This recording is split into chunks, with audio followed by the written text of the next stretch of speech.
Good morning everyone.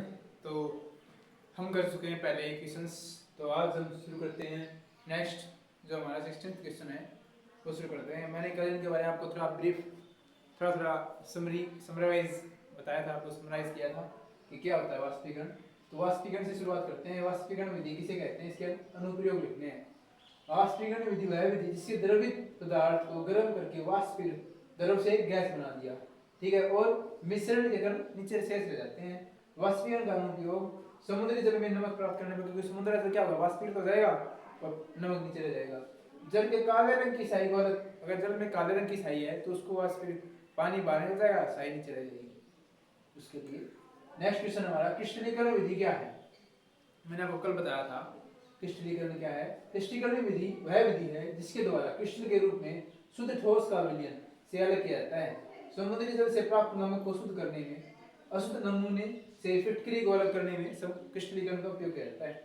Next question है अपकेंद्रीय यंत्र विधि का प्रयोग किस प्रकार के मिश्रण के घटकों को अलग करने के लिए किया जाता है।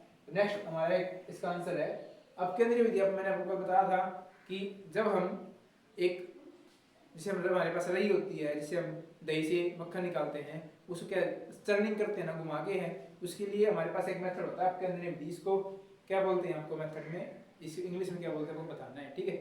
इसका नाम क्या है, जैसे मैं बताता हूँ आपको, एक हिंट देता हूँ। सेंट्रीफ्यूज मशीन होती है उसमें, तो आप बता देना कौन सा मेथड है।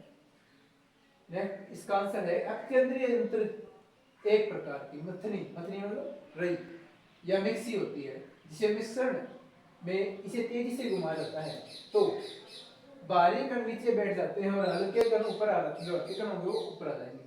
जांच प्रयोगशाला में रक्त और मूत्र की जांच में, डेयरी फैक्ट्री में मक्खन निकालने के लिए और कपड़े धोने की मशीन में इनका उपयोग किया जाता है। नेक्स्ट क्वेश्चन हमारा क्रोमेटोग्राफी क्या है, इसके तीन उपयोग लिखते हैं। अनुप्रयोग, क्रोमेटोग्राफी उन विलय पदार्थों को पृथक करने के लिए किया जाता है। क्रोमेटोग्राफी का मेथड का यूज उन विलय पदार्थों को अलग करने के लिए किया जाता है जो एक ही प्रकार के विलायक में घुले होते हैं। मिश्रण से घटकों के पृथक करने की उस विधि को क्रोमेटोग्राफी कहते हैं। इसके तीन अनुप्रयोग हैं। डाई में रंगों को अलग करने में, प्राकृतिक रंगों से पिगमेंट को पृथक करने में, रक्त से नशीले पदार्थों को अलग करने में इसका यूज किया जाता है। नेक्स्ट क्वेश्चन हमारे पास है मिश्रण तथा यौगिक में अंतर लिखिए। मिश्रण क्या है, इनका कोई नियत अनुपात नहीं होता, ये एक नए यौगिक का निर्माण नहीं करते। मिश्रण का संगठन पर परिवर्तनीय होता है, मिश्रण को हम अलग अलग कर सकते हैं। इसके उपस्थित घटक अपने अपने गुणधर्म को दर्शाता है।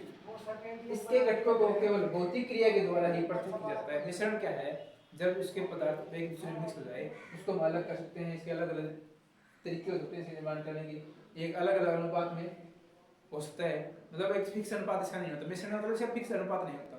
फिक्स अनुपात में फिर वो क्या बन जाएगा, एक यौगिक बन जाएगा, ठीक है। इसका नियत अनुपात होता है, यौगिक होता है, ठीक है। इसके तत्व क्रिया करके नए यौगिक का निर्माण करते हैं। यौगिक क्रिया करेंगे तो नया यौगिक बनेगा, पहले वाला नहीं रहेगा। अगर पहले वाला रह जाए तो क्या बन जाएगा, मिश्रण बन जाएगा। नया पदार्थ का संगठन सदैव स्थायी होता है, जो पदार्थ बनेगा वो हमेशा स्थायी रहेगा, वो ऐसा ही रहेगा सेम टू सेम। नए पदार्थ के गुणधर्म पूरी तरह से भिन्न होंगे। जो प्रोडक्ट होता है उसका जो बिहेवियर होता है, उसका जो नेचर होता है वो रिएक्टेंट से बिल्कुल अलग होता है। इसके घटकों को केवल रासायनिक प्रतिक्रिया के द्वारा ही पृथक क्या अलग अलग किया जाता है। केवल केमिकल रिएक्शन से हम अलग अलग करते हैं, लेकिन मिश्रण को हम फिजिकल रिएक्शन से भी अलग अलग कर सकते हैं। तो यही क्वेश्चन थे कुछ जो इसमें रहते थे चैप्टर में। बाकी हम कर चुके हैं, हमारा जो पहले वाला चैप्टर कर चुके हैं। इसके अलावा अगर आपको कोई डाउट होता है, अगर कोई प्रॉब्लम आती है तो आप हमसे कमेंट सेक्शन में पूछ सकते हैं। हमारा फर्स्ट एंड सेकंड चैप्टर दोनों हो चुके हैं। अगर आपको कोई डाउट आती है तो आप हमें पूछ सकते हैं, हमारे यूट्यूब में कमेंट सेक्शन में बता सकते हैं, या फिर आप हमारे इंस्टाग्राम हैंडल से जुड़ सकते हैं, जिसका लिंक मैं कैप्शन में दे दूंगा, ठीक है। तब तक के लिए stay tuned, goodbye, be happy और पढ़ते रहें।